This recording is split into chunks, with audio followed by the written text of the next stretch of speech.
crazy mother.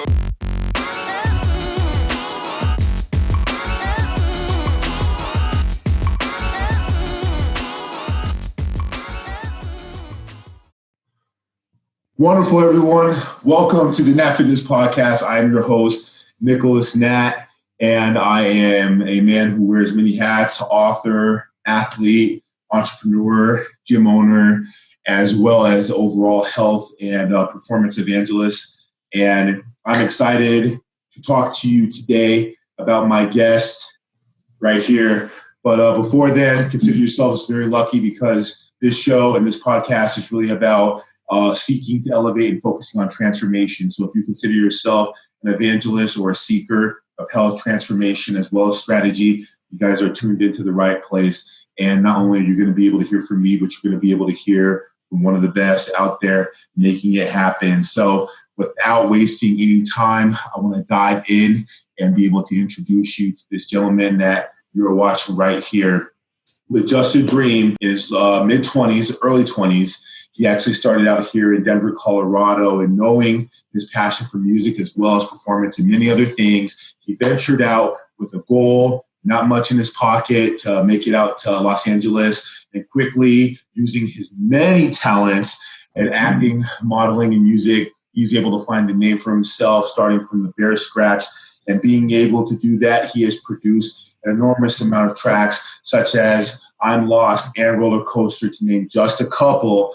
And being able to take that next level, he's also been featured on Lifetime and has been able to perform and star in one of the casts, Revenge by Daddy. And in addition to that, if that wasn't enough, he's actually been able to connect with James Gordon and Usher in a skit, to be able to name just a few. So you can see that, this guy is out there making things happen, and we are incredibly, astoundingly excited to have him on this podcast. So without further ado, let me introduce you to the one and only CJ Hammond. CJ, thanks for connecting with me, my guy. Hey, thank you so much. I do truly appreciate it because we through our conversations, actually, I've discovered that we think very much alike. So I'm really excited to be a part of this platform and share and talk about some things that we kind of see life is working with us. So we'll see what happens, man. Let's have some fun today. Absolutely, man. Absolutely. Well, I'm really excited about, what's going on and exactly how you're feeling. And I couldn't have said it any better myself. As you said before, we had some great conversation, man, and found out that, we have very similar mindset and approach to that. So I want to dig into you, man. I want to let the people know really what you're about. You obviously are a jack of so many trades. You do it all. So you're living out in California right now, during this time of this pandemic, but you're not by yourself. You have a roommate. Yeah, no, I'm lucky right now. So I've been out here for 7 years, or going on 7 years. It'll be 7 years in May. I guess everybody has ups and downs in life, though it hasn't always been peaches and cream, but it's been good out here. So lucky enough to right now, I reside in Sherman Oaks, California. I love it. Just a little bit away from Hollywood, but enough to where I can get to all my auditions and everything. But I'm lucky enough and blessed. It's kind of weird, but there was a situation that happened and I needed a roommate quickly. And my roommate ended up being my sister. And it's been like that for 2.5 years now, I want to say. So it's been amazing. So this little quarantine that we're in has actually been kind of a blessing because we get along really well. So I'm lucky enough to do that. Yeah. Excellent. Now, again, just for the sake of it, this is older sister or younger sister? She's older by 2 years. I call myself bigger brother because I do try to protect. Bigger younger brother. Yeah, she's the older by 2. We very much look alike, so everybody thinks we're twins, but we are definitely not. But yeah, she's 2 years older, and she's amazing. Her name is Brittany, but she's amazing too. So yeah, we're. She is a singer as well. She's a great she singer. sings. I'm actually we'll dive into that later in terms of some of the things that are coming up. But I'm trying to get her to come perform with me on stage soon. So she's an incredible talent, and like I said, I'm lucky to have her as my roommate as well. Well, that's awesome, man.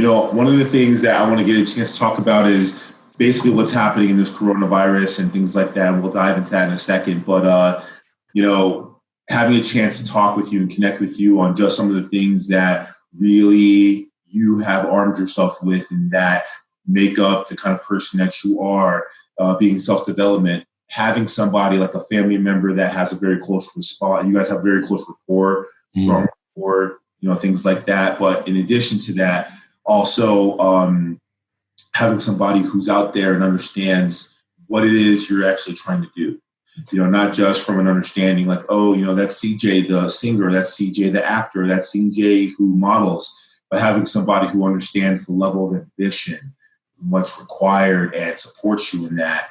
That's got to be incredible when pursuing the dream out there, especially in Hollywood when you're, distractions and everything else. Yeah, I had a good upbringing, I'd say. I was really blessed with two incredible parents. They've been married 35 years now. And, there was never a time where I ever really saw them fight in front of me or anything like that. I'm not saying everything was perfect, but it was just, I don't know. I mean, I couldn't ask for a better childhood. They were loving, they were supportive. They were at every sporting event. They cheered us on for everything we could possibly do.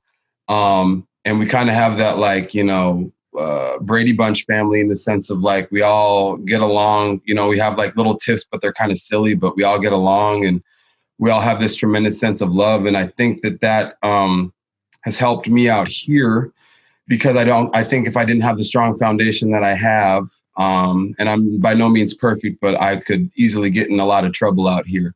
Because there's so much, there's so much to get into out here in terms of troubles. Everybody knows what I'm speaking of, but there's a lot of temptations out here. But having that upbringing helped me as I've been out here now. But the second part of the question was that, I mean, in being out here though, with that foundation, it helps to know who I am because a lot of people want to put you in boxes. They want to label you something. And so for me, I think the biggest label that I would want to take is just like a God-fearing man who loves and who leads with his heart. Because the other labels, they mean nothing. When it comes to things like, I came out here originally to model. And although it is a job, I know it sounds easy on paper, but there's something to it. I think it's not just no doubt not showing up. You got to do a little something in that. And so I started with that, and I didn't like that label because I knew there was more to me. I'm like, I'm not just a model. I know that.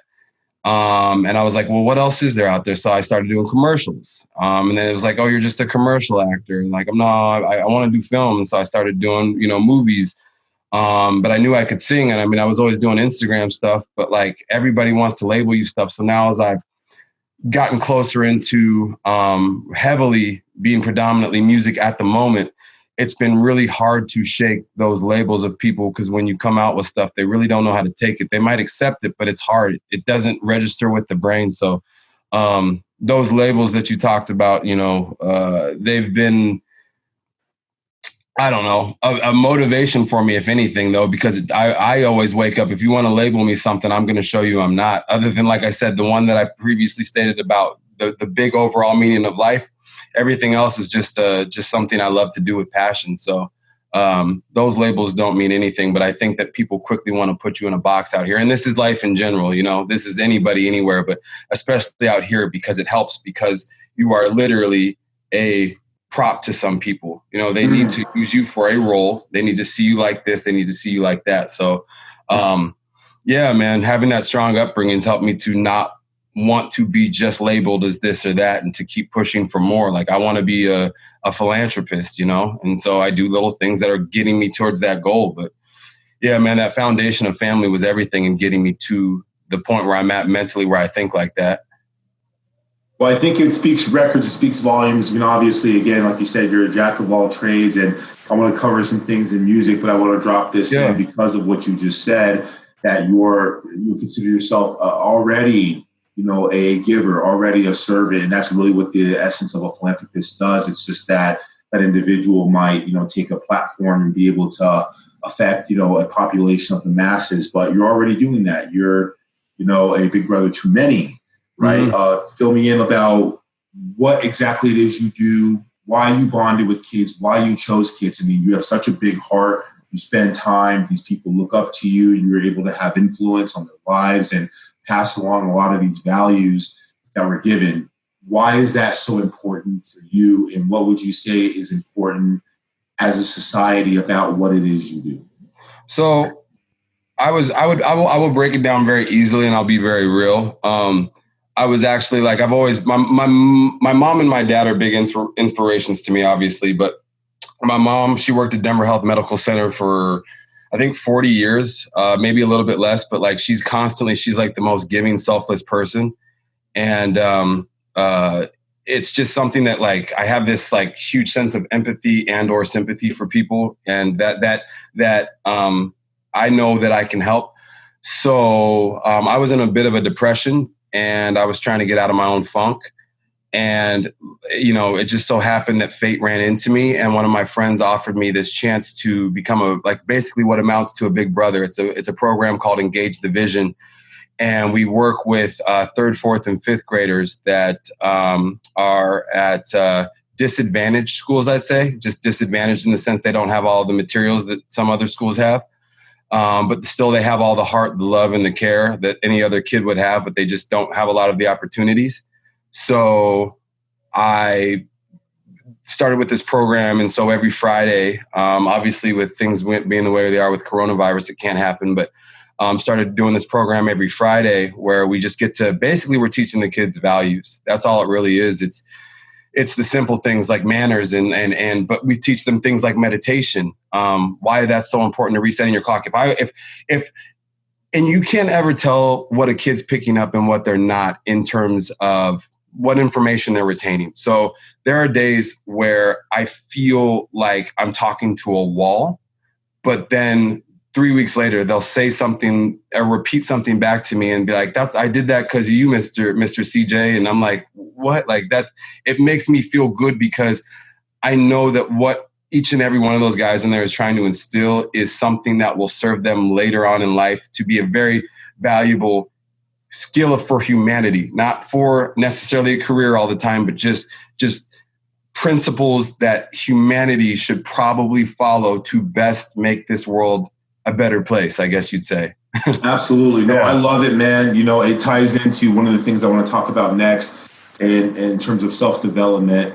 But, you know, we have these conversations around education. By no means do I mean this to be a political conversation, but it seems that as a society, we get it wrong a lot, right? Mm. And it isn't until you find yourself in the real world, whether you're a young adult, adolescence, as these kids are moving into, or being a young adult and navigating your way, or an individual like yourself pursuing a dream, that you find out, yes, you know, balancing a checkbook is important, or knowing how to log into online baking, knowing, you know, what good foods and things like that seem to be pushed back, knowing how to deal with adversity.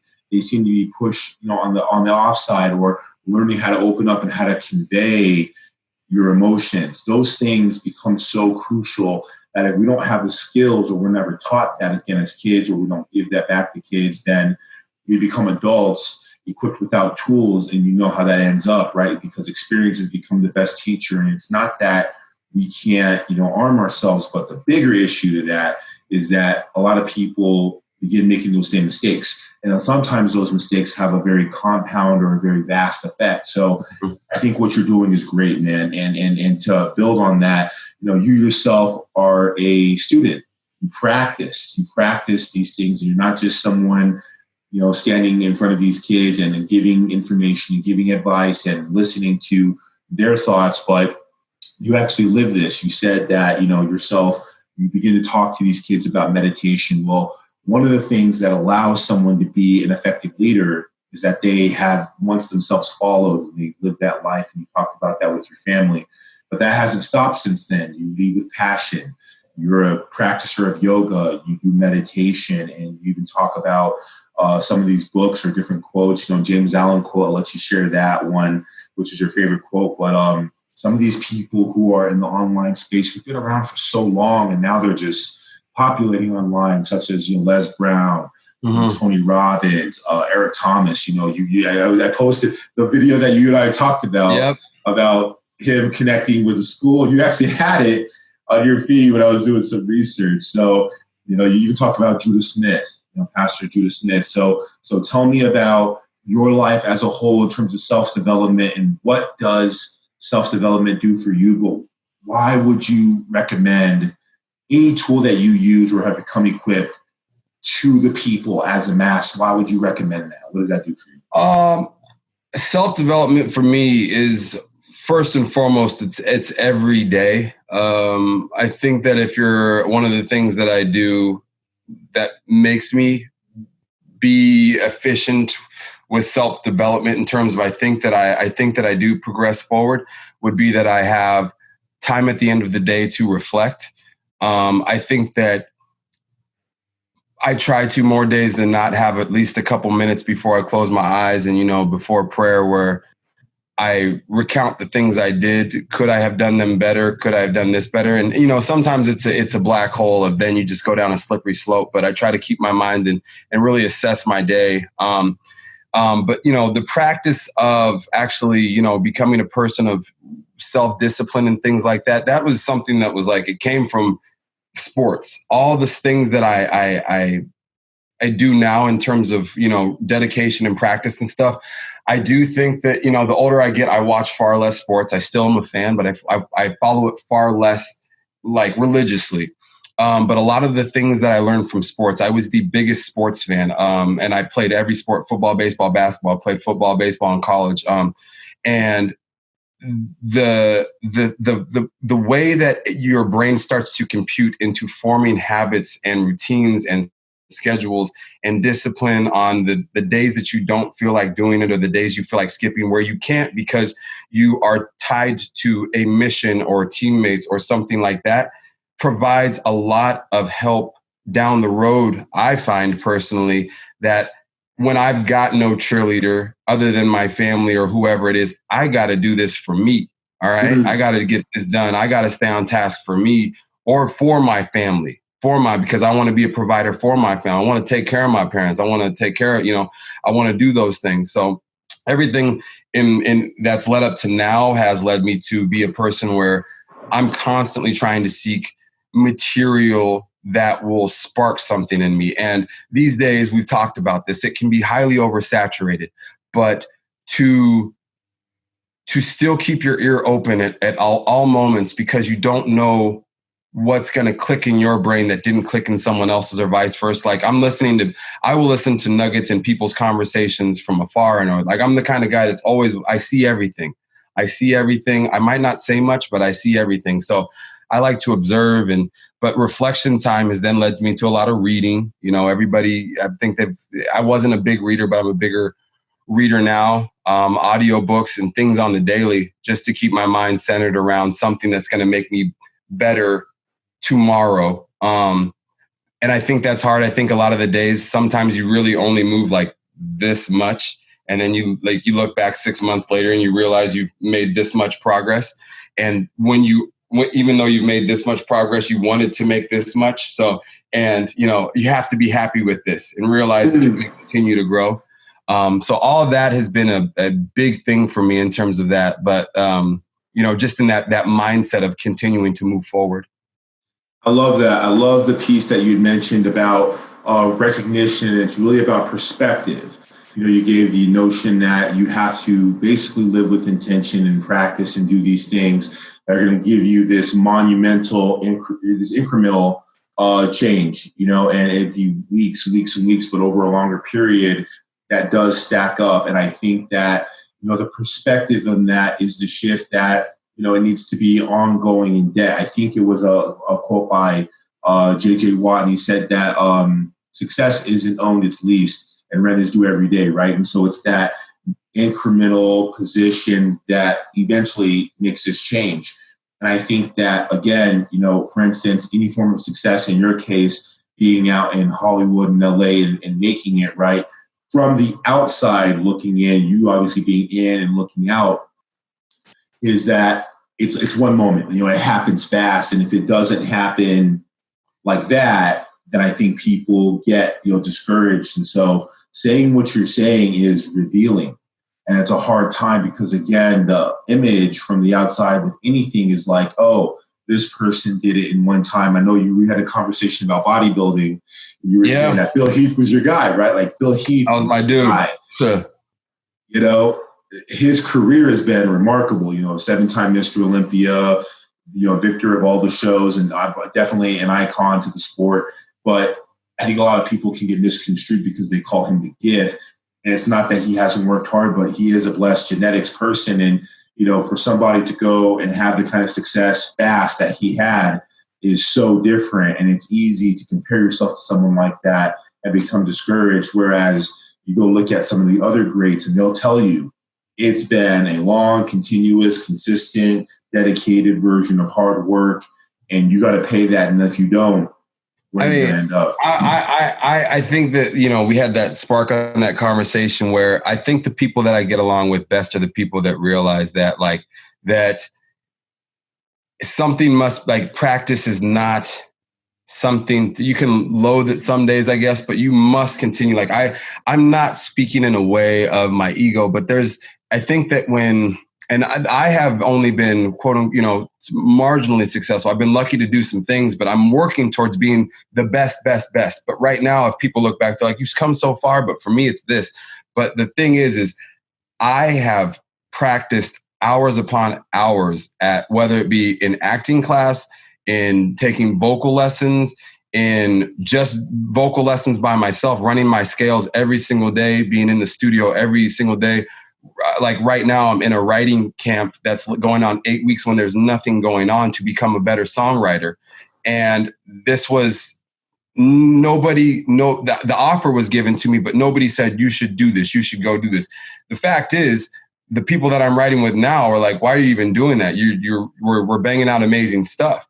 And it's like, because I want to become better so that we have even better stuff. Because, like I said, you know, it's just about getting better. I don't know what that level is where I've reached, where I think I've practiced enough. But I think if you watch every single great, it's that it's always like they might be at a high level, but this might slip a little bit. But this is really high. And then they'll come to try to bring that back. But they're always at a high level. But I always want to keep my every talent that I have very sharp. So I'm constantly practicing. And even in this little lockdown that we've got going on, it's tremendously hard because there's this thing that's in the back of your head that says it's okay to take today off.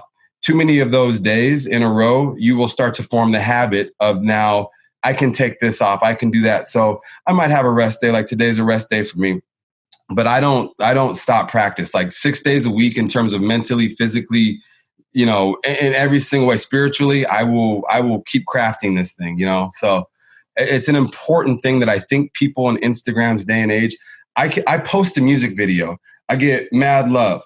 That music video took 4 months of planning. It took trying to, like, cancellations. It took edits. It took money. It took all these things. And then you get the love there, you know. And I'm, like I said, I know that at this moment in my career, I believe in myself more than anybody. So I'm so grateful that you believe in me enough to have me on here. But it's like, I will have everything and I will be great. But right now, when there's no fanfare, it makes it even that much harder to stay in the practice because no one's showing you love. In the gym, when you're going at it and you're the only one there and no one's patting you on the back, no one's giving you a like on Instagram, will you keep moving still? Like, are you going to keep doing the things that you're going to do? Because the fact is, if you're expecting someone to clap for you every piece of this road, you're going to be in trouble. And I found that out the hard way. And I'm sure you have too, because it hurts, because you get your successes, mad love, go back into the lab. Where's the love? Where's the love? Validation. Am I still doing the right things? No, keep trusting yourself, follow your goals, come back out of the dark again, show what you've been working on, you know, and go back to doing what you love. It's the work that people skip that is, and for myself, I get lazy, but the people that skip the work are not going to get very far. Absolutely, man. No, I love what you're saying. And I connect with the piece that you had talked about. You know, I think the secret is progress. You know, you began to, you know, repeatedly talk a lot about the fact that you have to get better and you have to be consistent. Well, I think, you know, even within that short period of time that you're doing that work, you're very devoted and you're very dedicated to two things: making that progress because it's internal. I think when people do something and they get significance and title and recognition and praise and glory or a little bit of money or whatever that accolade is, that becomes the driving force. And it's not that there's anything wrong with that, but that is an external motivator. And what happens are, like you said, you begin to need that. Can you be that person that's in the recording studio or in the kitchen or singing and writing songs or doing whatever, the discipline, the hustle is, in my case, obviously a lot of the gym work, when it's not romantic, and you're able to make those sacrifices, not just at an opportune time, but really the inopportune time. And the other thing that you begin to talk about is, at what level can you begin to succeed? People used to have these conversations all the time. And it's funny now being older, but as a kid, people are like, why is that guy in the gym? Like, he's done. Like, he's big. Like, he's done. Like, she's got abs, he's fit, or, she's got a tight body and she gets the praise. Why is she still there? And I think that's a thing with a high achiever or more of a high achiever mindset is that, you understand progress is ultimately what's leading to the fulfillment.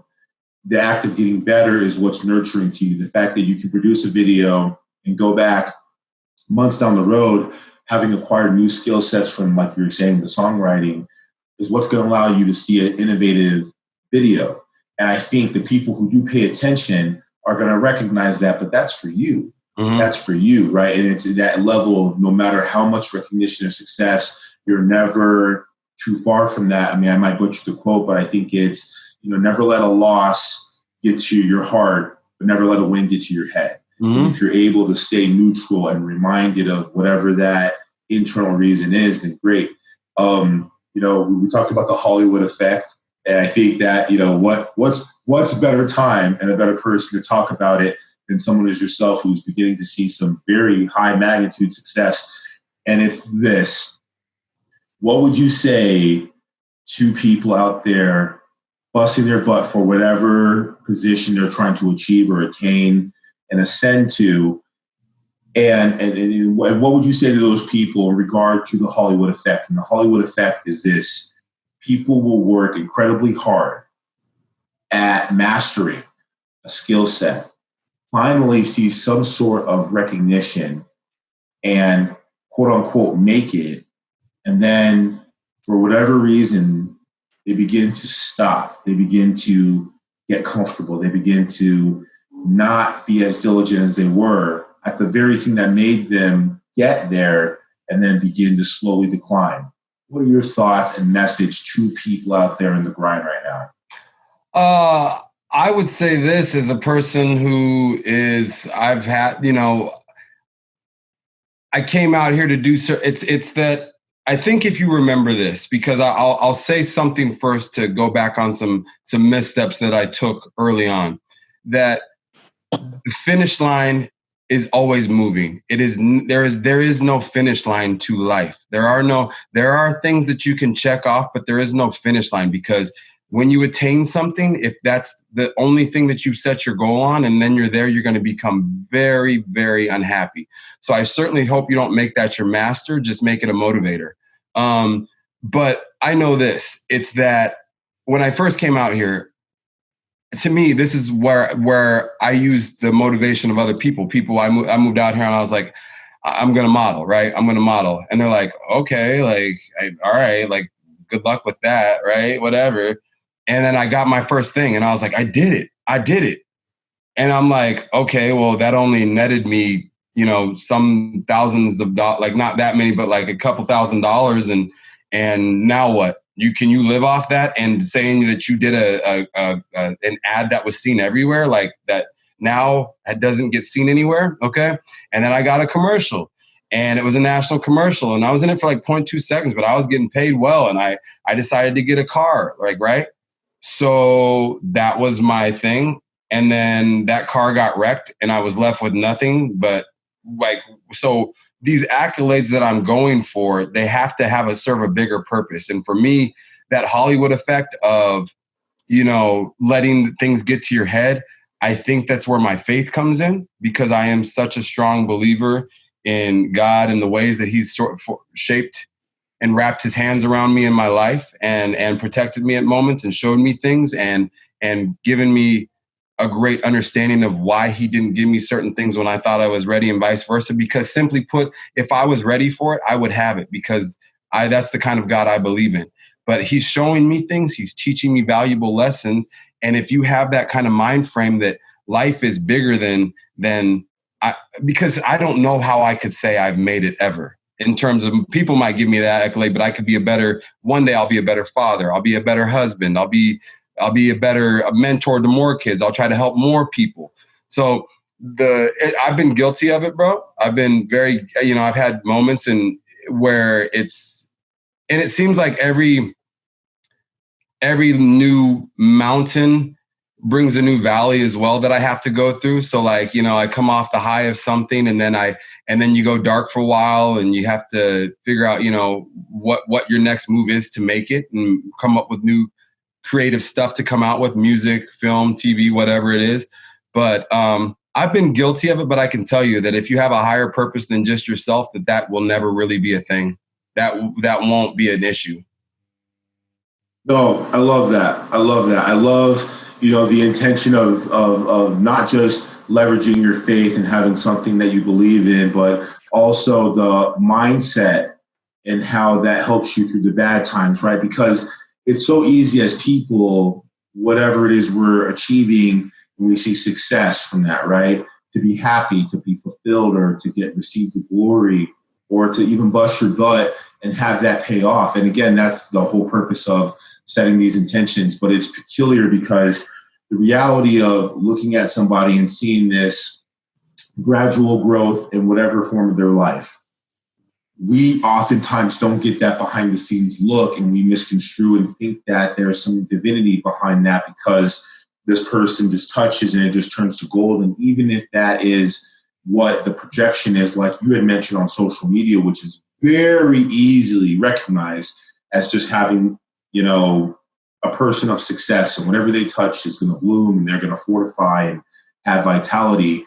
It really is the mentality of their persistence and how they stay devoted to a decision that they made prior to all these negative things happening.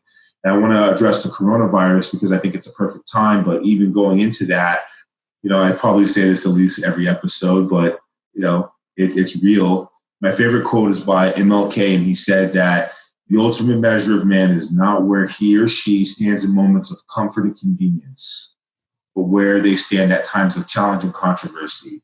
You're going to find out who you are when pressure hits.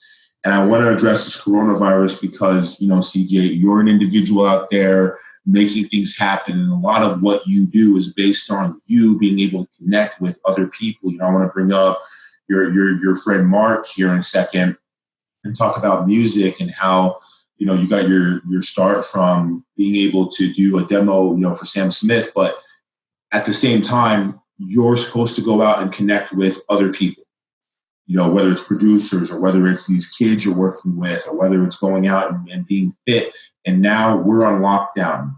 And I think everyone globally, doesn't matter who you are, black, white, Asian, green, in between, high income, low income, here in the States, across the pond, whatever, everyone's been affected by this. So it means that everybody has been victimized. With that being said, you haven't taken that kind of approach. And you're choosing to be a victor, even in a situation, and being proactive. And so what I want to bring up is that, there are people out there struggling in this coronavirus. What sort of message do you have as a whole about the pandemic? Because, you have many thoughts. And I think that this could be a word for so many people going through this time of pressure that they have not signed up for, but is being forced upon them. What sort of response would you preach to people as a whole? I would say that just first and foremost that a lot of us that are lucky enough to be in this position, like I am at this point not in a position where I've had to go to a food bank to get food or to figure out how I'm going to put food on my table or diapers for my baby. So please understand that I understand that there's a severity to this situation that may make some of the words that I say less trivial if it's about just putting food on the plate. But for those people, I would even say that when they come out of this, when we get out of this, that they are that much stronger and they can withstand more than me. They can put more on their back. They can put more on their plate. They can go farther than me because the adversity that they've been through should make them that much better. Because that's one of the reasons why I mentor those kids, is because I tell those kids, like, you are 10 times greater than me. And it's not in the measure of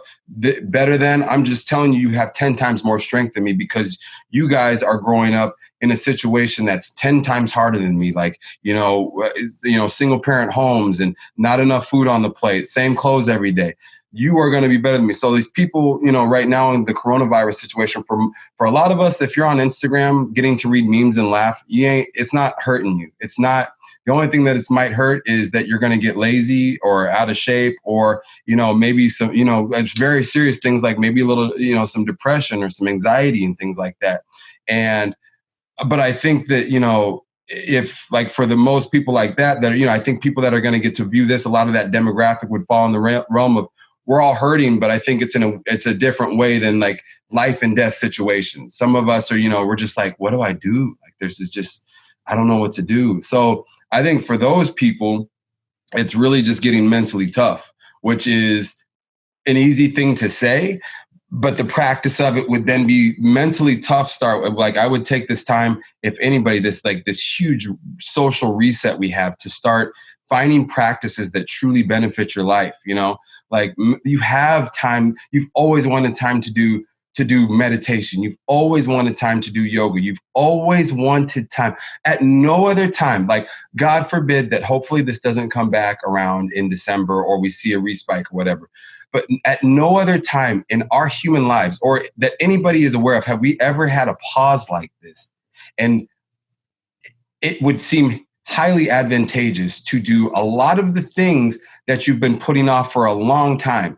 And for me right now, it's been the dumbest thing. I'm going to clean my tub today because I have been putting it off for 3 weeks now. And I'm going to do that. But if it's a little goal like that, whatever it is, just get it done today. Or whenever you hear this, just do something.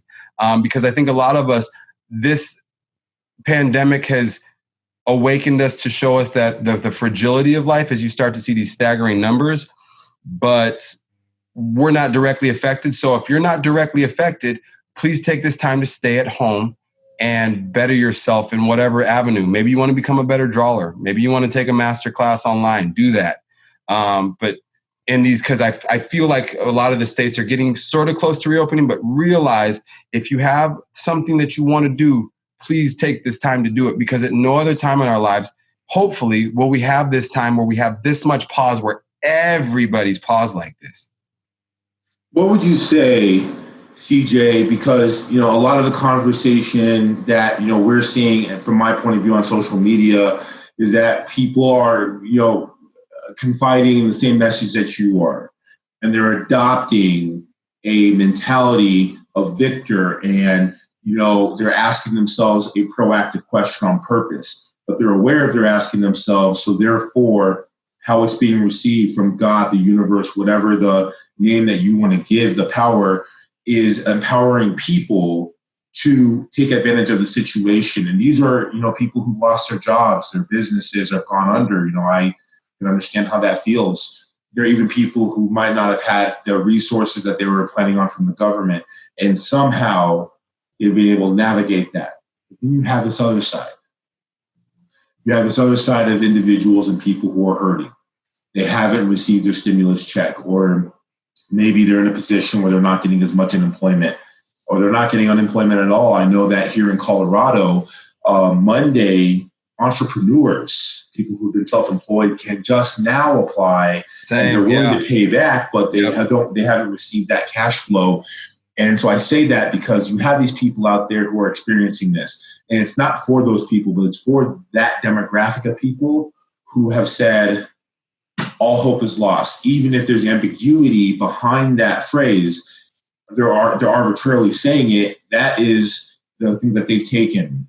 Self-loathing. Again, is there anything wrong with alcohol? No. Is there anything wrong with cannabis? In my opinion, no, especially if you're using it for healing purposes. Mm-hmm. Is there anything wrong with, having some fun and enjoying some food and some good company and some TV, some Netflix, whatever that is? But people who are self-loathing are finding these coping mechanism, which is just part of the human condition. Response to stimuli equals outcome, and their outcome is that they're getting more out of shape, they're becoming more deconditioned, their mind is becoming weaker, they don't have that fortifying mindset. And so what would you say to those people who right now are truly on the back end of this and they haven't figured out how, or maybe they're aware of it, but they just don't feel? I would just tell them to become aware with their emotion. And if you fight one thing today that I think, and it's specifically for this situation, if you fight the feeling of wanting to be really comfortable in that day that you're moving throughout your day, laying on the couch feels very comfortable as opposed to going out and doing 3 rounds of 30 air squats and 15 push-ups and 200-meter run, whatever it is. That is very uncomfortable. The body seeks to be comfortable. It's when you start to break those molds that uncomfortable becomes my comfortable. That's how I grow. That's where I always know if I haven't been challenged in some form or fashion in a long time, that I'm not going to be, the stagnation is going to be it's going to be a hindrance in the long run. And that goes for your marriage, your career, your friendships. Just don't be stagnant. Try to do something within that day. Even set a small goal sheet of 5 things and make one of them physical, make one of them mental, make one of them spiritual. And then the other 2 can be a grab bag of things. Maybe it's like I literally have this thing right here. I'll show you my this is my daily must right here. Let me pull this out. Some of it's been abridged. It might be backwards actually, but it's my daily musts. This is what I write down here.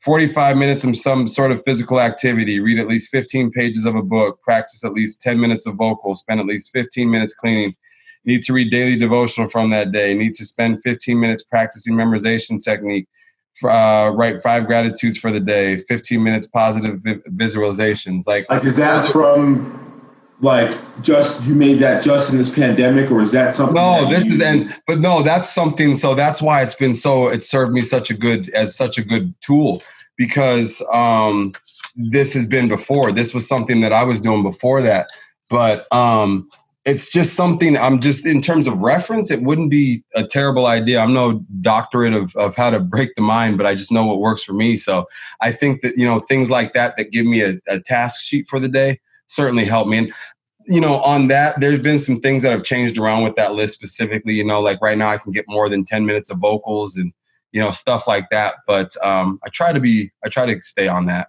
Right. You find a way to innovate it. Right. So, it doesn't, it's this whole constant, again, there's nothing wrong with it because the sheet in and of itself is meant to be a guide and to go through that process. Right.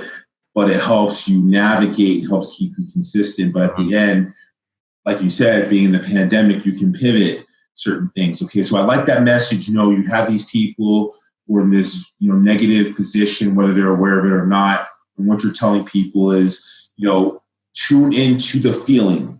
What does the physiological feeling and then the pain that you're feeling, maybe emotionally, that's causing anxiety-inducing behavior or depression, or depressed behaviors, right? And use that to basically ask yourself the question, do you want to stay like this? And if no, your recommendation is go the uncomfortable route. It's the last thing that you want to do when you're depressed, but if you can get yourself out and get some light and get outside and get some vitamin D, y'all. And I think but where it comes to things I think that's why it's such a tricky time, because people have resorted to certain crutches, alcohol, weed, whatever you want. None of it is bad. I'm just saying it's how it's used. And right. During this time, what you just suggested would be that we're feeling a certain way. So I'm trying to mask it by drinking this drink, and then I can chill out, but all that pain will be masked. I don't have to necessarily take on that feeling today, but too many days of that in a row. And, I think everybody knows why we drink. We want to have a good time, and absolutely. But be careful. Be careful. Well, I like what you said about it being a crutch, and I forgive me if I'm putting that word in your mouth, but I thought I heard you say crutch, and I've always taken that conversation, even with clients and things like that, where you're using anything. Is coffee bad? Like, just using coffee as an example because it's so socially accepted and it's something here. Well, no, as a health evangelist, I understand that coffee can be acidic, right? Well, so can fries and so can sugar. But used in moderation or the right time, you can be in front of that as opposed to behind it. But if you are the kind of person who has to have coffee in order to stay up, you're ignoring the signal that your body is telling you about the fact that you need to get water, that you need to eat food, that you need to go to bed and get rest. It's those missing things. And so I think that, there's a message, whether we want to say this is from God or, we don't want to say that God's punishing us, of course, but we do want to recognize that this happened to society. Yes, this happened and it was spread and it's bad because people have died and things like that. But being on this timeout per se, there's a deeper message. And I think a lot of times what ends up happening is that we get so focused on the urgency of getting back. I want to get back to work. I want to get back to things. I want them to go. And that's not bad. I'm one of those individuals. My gym is closed, but I've taken this time to try to elevate myself. And as a response to that, it's been enlightening for at least me to ask myself the questions of, how can I fortify? How can I enrich? How can I elevate, innovate with every hat? And some of those answers I've loved, and it's allowed me to thrive in my creativity. It's, why we're having the conversation. And some of it's been, like that stings a little bit, but it's supposed to make life better. And so having the conversation that we had the other day, you brought up that to you, if you want to take anything away from this coronavirus, it's, are you asking yourself the question? And that question being, what is important? Talk to me about that. Talk to me about why you said that one thing, because man, that grabs me in a way. Why is the question, the important question, what is important, so magnifying and can be enriching in this time of the pandemic? Because I think that my quote unquote, my why is so important at this moment, because if my why was to attain a nice car right now, then I would be very empty inside, I believe, because I would have no one to show it off for. I would have no one to drive it in front of. I wouldn't, I don't. So I think that if your purpose and your goal is bigger, like your family and your friends, so I now get a chance to have FaceTime with my friends for, inordinate amounts of times, which is awesome. I get to, connect with my parents on another level. We were just FaceTiming with them last night, me and my sister on Instagram Live. It was funny. But like all those moments, like if life is like just it's a bunch of, a bunch of moments put together, pieced together, like that's where it's at. It's not going to be me taking a picture of my car. Like if my life highlight reel was, just a bunch of material things, boy, would I feel empty at the end of this ride. So I hope that this little break that we have here, it's filled up with as much goodness as I can, because I know what it's about. I at least to me, what life is about. It's bigger than the small stuff. So my family, my friends, other people giving back in a way that puts society forward. Those are things that intrigue me, as opposed to, I love to still party. I will go out and party. I would go hit Vegas and act a fool. But there's just things in my life that have changed and my priorities have changed. And that's one of them, where it's really questioning why am I here on this earth and what is this about? And in this time, take that time to maybe evaluate. Maybe you find some truths about yourself that you don't like and be honest with yourself. And if you do, better yourself on those things. But for me, my why has kept me very in line with where I need to be when this all ends. I like it. I like it, man. I like the emphasis you put in particular on your why. And you didn't just reveal to me what that is, but you also talked about why it's important. And a lot of times we as people don't do that. We don't have that kind of clarity. And that's leverage. That's leverage in a hard time, or it's leverage. I'm sure those things that you have, written down on your list that, you got to do this and this and this, as I'm taking notes here, you don't want to do that. But having that why and having the reason, not just, being able to speak that out as an incantation, you can experience that, you can feel that.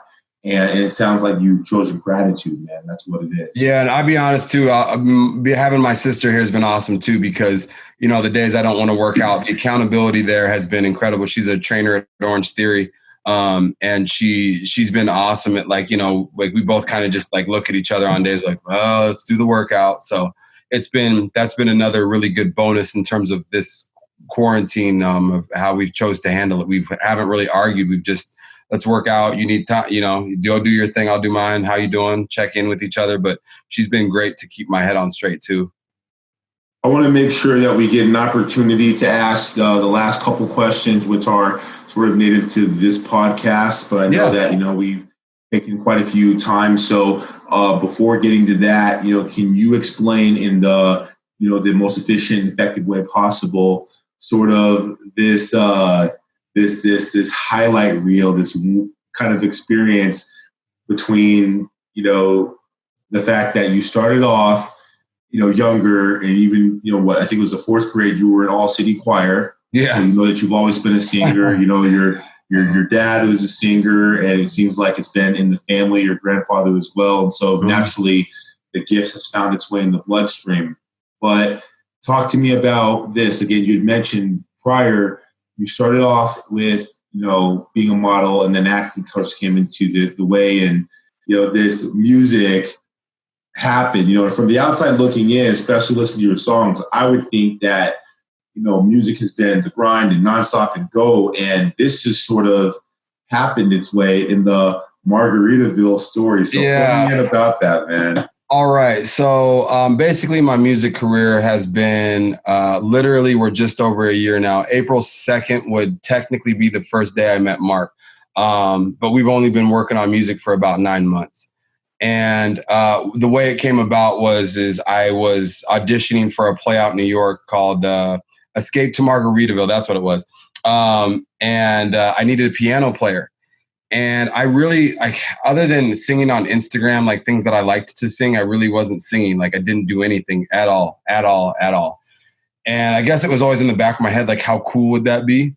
But kind of fate intervened, and I needed a piano player. And the third guy I asked, I actually called him the wrong name. His name is Mark Rodriguez. I reached out to him. I said, hey, I just need a guy to play piano. I was like, I didn't care. I was like, I just need you to play piano. I don't care about anything. He's like, oh, no, like let's talk and sit down and talk about the music and try to get done. I was like, okay, because I really didn't care. So he got me in and worked my vocals on some stuff. And because I really didn't have a voice then, I had actually had laryngitis when I did one prior thing to that. I had laryngitis and I destroyed my vocal cords because I was singing through the laryngitis, and the doctors didn't want me to do that. And so I thought I was done singing, but I was like, okay, I'll just give it a shot. And he hears me singing. He's like, huh? So you don't do that? And I'm like, you don't sing for anything else? I'm like, no, I just need to do this audition and get this out to my manager. He's like, okay. So we worked on it a day and a half, and he helped me out, and it sounded great. And then I thought we were going to be like best buds, and I was going to hear from him and start jamming out. Didn't hear from him for like a week, and he goes, hey, and I was like, what's going on? He's like, would you want to come up here and talk to me? I've got something, I've got a little, what do you call it at the time? I can't remember what he called it, but I've got something in play basically. I go over there. He tells me that he needs a singer for a demo track that he needs to send out to Sam Smith's camp because the other two singers he wanted to use weren't available. And then I was like, well, I mean, okay, like this is like a dream come true, like once in a lifetime, but I still wasn't taking it serious. I just knew I had to lay down some scratch vocals. And the demo came out really well, and he sent it over to the camp. And then someone from the camp got back to my writer, Mark, and he's like, why did you send this over? This was already a finished product. It's like too good. We don't want to take this on. So he sent that same demo track out to a few more people because he's like, huh, okay. And they kept coming back with the same thing, like, who's the singer on the song? And then he sat me down and he asked me, he said, like, we've gotten some good feedback. Would you ever consider the artist route? And I absolutely 0.0 chance I ever thought I would ever consider the artist route. Like, it's just not in my blood. I did not give it a thought. And the opportunity came, and then literally, so like for the last 9 months, we've been working. I think we've got like close to 22 tracks done. We've only released 5, but, like 20 tracks done. Five released. Lots of cool stuff coming up. I don't know if you want to speak about it now, but I've got some cool things going on with the residency that's about to happen. When this is all over, I'll be on Sunset singing 4 nights a week. But this was not in my game plan for how I literally thought like acting. And it's still, acting is a thing that I love to do, but music has so captivated me that it's taken everything. So like the coolest things in the world, like now I take pride in talking to you now when got 2 music videos out, I think, 5 songs on like the streaming services. That's crazy to me. Like I never thought that would happen. Like to be on streaming services is like, it's just a cool thing. And like to have people appreciate the music, it's really cool. Small fanfare, I guess now, but it's growing and I'm excited for the new music that's on the horizon. Sorry, I might have went on a tangent there. No, it's fun. It's great, man. And I'm happy you told that story because again, as we had mentioned before, there's this perspective that people have and it's like you're going to hit and it's going to be monumental. And, everything that you've talked about from meeting Mark to, that being completely unexpected and how things have gone to slowly producing and creating more music. And now, like you had mentioned before, with your success on Sunset, man, is one of the most recognizable, whether it's Rodeo, whether it's Sunset, it's huge, and I was, I'd watched a movie not too long ago with Elton John, which you have done a great cover. Go check out his cover on Elton John. What was the song you did with Elton John? Tiny Dancer. Yeah. Great. I mean, incredible cover. You crushed that, but it's kind of the same thing. I think Elton John, did something on Sunset and that quickly boosted it up. So anyway, I think it's great. It's exciting to hear about the process, but at the end of the day, like you had mentioned, it's a process. It's been processed, not, you release a music video and you blow up. It can happen in a short period of time, but the dedication, the energy need to be there. So thank you so much, man, for talking about that. Yeah. I want to move into the last 2 questions as we wind down our time here, in your most efficient and effective way. Tell me what's the mission, man? What's your mission to, your future and to the world? What do you want to be known for? I think above anything else, it would be my ideals, my principles, my values, more than like me being a great singer or me being, and I'm not trying to sound cheesy. I genuinely mean this. Because like I've told you this, like I appreciate my voice a lot, but sometimes I'm like, I don't know why people listen to me. Like I hate my own voice sometimes. Like, so it's like, I don't want to be known for my voice. And I don't really, want to be known for my acting in terms of, I want to be called a great singer, great actor, but I want to be known as a great human being. I want to leave a legacy of kindness and of giving, because I think that we have such a short time on this earth that if that's what I leave, it's the trickle down effect. I just want to leave something that's going to trickle down. So for me, I guess if it's in my music though, that's what makes me so happy because I get to leave, my messages. There's little trickles of my message in my life and how I like to live it in my music. So that's what makes it really fun. But I just want to be known as a person that loves with a big heart and that likes to give and that doesn't walk around in this day and age where everybody has to have this show going 24/7 that way, like someone that like I truly strive to be authentic. And it's not in a way of being like, oh, I'm too cool for this because I'm the biggest nerd. It's the fact that like, I don't want to be the guy that always has to have the, like that certain like cool look about him. I just want to be me and enjoy life. And I hope a lot more people kind of take that thing because I think Instagram has got everybody so like ready to pose at any point. Like I said, I know because of modeling and singing and acting, but I'm very good at separating those two. When I do a job versus when I'm at home, I'm literally two different people. And I want to be known for the person that I am when I'm away from there, just being a kind, loving person that likes to give. So that's like the turkey drive or the ETV. That's what I want to be known for. Like that would be something that would be lasting. Wonderful, wonderful. Let's go into the last question. What is your recommendation for the world regarding being healthy in pursuit of their passion and or their purpose? I would say right now, I feel like this day and age, just be sensible about what it is that you're doing. Really just assess what you're doing and be honest with yourself. Like, I know like there's things like juicing and juice cleanses and stuff. And they're great. If they make you happy, great.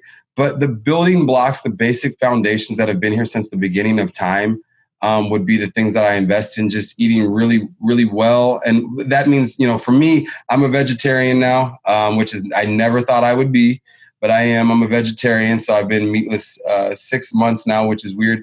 And please, if you want to eat meat, by all means, eat all the meat you want, but just everything in moderation. Try to keep things, drink enough water, like the things that are always told you to by doctors that we seem to think like we're just like, okay, like do those things, get some activity outside, get some sunlight, those type of things, stick with that. And like, we'll be all right, because everybody wants to pig out on food right now. Just tell yourself you've had enough. I have my Fruity Pebbles on top of my fridge. I've had enough for the day. I don't need any more.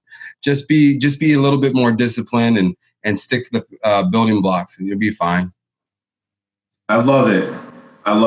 Thank you for, speaking on the things that we know and the simple disciplines, but obviously people seeing, how you're living your life through the answers of those questions and the success that you've been able to have can definitely be evangelical. And I appreciate you being so honest. So that's our show. CJ, before I let you go, I want to acknowledge you. I want to acknowledge you for your time, for your transparency, and more importantly, just being authentically you. You've mentioned that you want to be known for being one guy as opposed to being, the accolade individual. And, I think because of the individual, because of the authenticity that you give and the structure and the kind of detail and discipline you order, I think that that's what is recognizable and allows you to be able to innovate. So by all means, thank you for being that individual and for your wisdom that you've been able to share with the community and the people. I know this will definitely be a message, especially in this time for whoever who hears it. So I thank you for that. And I'm a grateful, man, that you've given very generously of your time. Oh yeah, no, I appreciate it. Thank you so much. If you guys are digging it, Spotify, Apple, YouTube, all that stuff, just CJ Hammond Music. There's 5 songs out right now. I've got another single coming out within the next 30 days that I think a lot of people are going to vibe with. It's a much different vibe, but it's like getting us in the mood for some summertime fun. So I appreciate you, man, because it's always good to have a platform and a believer in a time when it's everything's just starting, and it helps you remember the why I'm doing it. So I appreciate this, man, because to be recognized by you, it means a lot. Absolutely, man. Well, you definitely earned it. I know you spoke on Spotify and iTunes and obviously YouTube, but what platforms can people find you on? We obviously are on Instagram. What's your handle on Facebook? Instagram, CJ Hammond Music. If you're looking for a movie to watch, I don't know if it's on Lifetime ever, but it's called Revenge for Daddy. I didn't choose the title. I've got some scenes in that. I won't give it away everything, but has to do with my wife. Just look out for me, commercials and some print ads coming up. I got some stuff coming out, but the big stuff is obviously once this town gets going back again, getting into, more of the, realm of acting again, because it's kind of on hold right now. But music is for the purpose and sake of the coronavirus time. It's been my main push right now. So I'm excited for a lot of people to hear some good stuff. So yeah, man, check out all these platforms. And if they have questions, I do I talk to people in my messages. So feel free to hit me up, ask me questions about the songs or whatever. Yeah. Awesome. Well, CJ, again, we want to thank you. Guys, we're going to have the information looped below. You guys will definitely be able to follow CJ and check out what's going on. I'm telling you guys, don't just listen to his tracks because they're great. They're produced great. It's great music. It's great when it's been written. I mean, it's really, truly moving. But go listen to some of the covers. You've already heard these from some of the best of the best. The James Brown, This is a Man's World. I love the covers, man. All the legends, man. And the I'm Lost music video, it actually has that fitness element to it. It's one of the people in that is this guy. Shout out to Sugar Free Rich. He actually lost. I think he's on 150 or 200 pounds now. He's lost in under a year, or just over a year. So the music video is actually part of it is actually about him. So if you're, fitness, looking for that motivation, that really is his story. So that's incredible. Yeah. Life-changing. It's life-changing. Yeah. Well, listen, man, you not only have demonstrated what motivation can do long-term and moving out with a very calculated risk to follow your heart, follow your dreams and your passion. And for that, we definitely recognize you, but you've also been inspiring to so many people who understand exactly what it's like in the hustle. And you've also given these people a dramatic amount of tools that's been able to elevate you, and we'll be able to do the same. So for that, we say thank you, man. Appreciate it. Thank you. Guys, I hope that this has been a message. Definitely, if you are seeking the tools that can help transform your life, whether you're using fitness as a tool to be able to elevate yourself in pursuit of something great, or if you simply are an individual who wants to become healthier and stronger, definitely incorporate the tools and the things that we produce here on NattFitness. Again, you guys can connect with the NattFitness community listed below. And please, if you guys have enjoyed this, share this with your friends and your family. Rate us, review us, give us positivity on iTunes, Spotify, and Google Play Music, as well as on our YouTube page. If you have any questions, feel free to connect with me, your host, Nicholas Natt, on NattFitness.com. This has been a NattFitness Method production. And your guest here, CJ Hammond. We appreciate you and we appreciate your time. In all things, thrive and be victorious.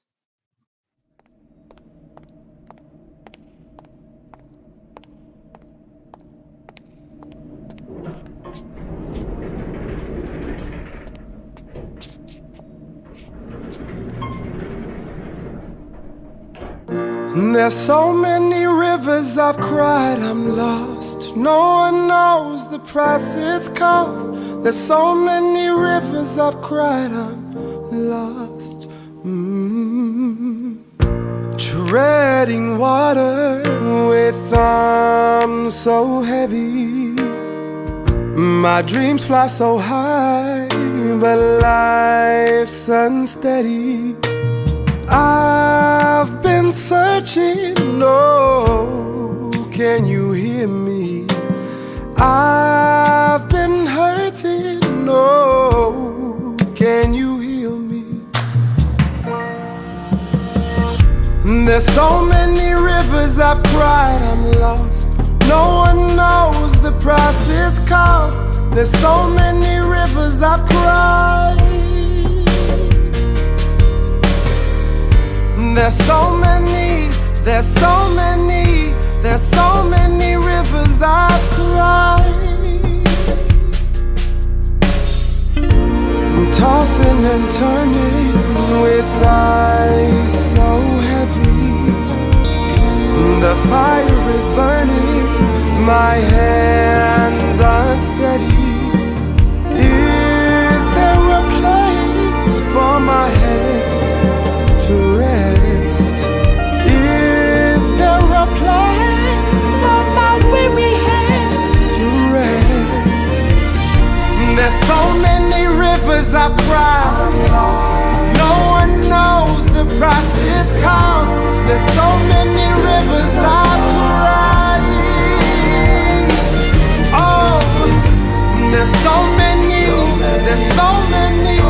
There's so many rivers I've cried. There's so many rivers I've cried. There's so many rivers I've cried. No one knows the price it's cost. There's so many rivers I've cried. There's so many rivers I've cried. There's so many rivers I've cried.